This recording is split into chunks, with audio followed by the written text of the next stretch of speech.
విషయం ఏంటంటే నేను అసలు కంప్యూటర్స్ బ్యాక్గ్రౌండ్ లేదు.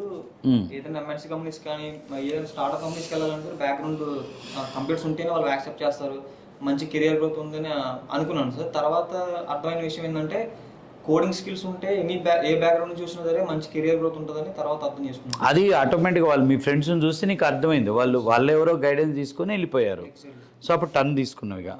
సో అప్పుడు ఎలా స్టెప్ ఎలా తీసుకున్నావు? జనరల్గా ఇక్కడ ఇంకో 2 పాయింట్లు ఎలా ఉంటాయంటే, మీరు అంత గ్యాప్ ఉంది, మీరు రావాలి.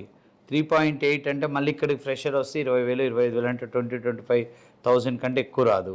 సో అప్పుడు డెఫినెట్గా మీరు ఎక్కడికి వెళ్ళినా కానీ ఏం సజెస్ట్ చేశారు? ఐటీ వైపు వస్తా అంటే ఫ్రెషర్కి వెళ్ళమన్నారా, ఎక్స్పీరియన్స్ పెట్టుకొని వెళ్ళమన్నారా?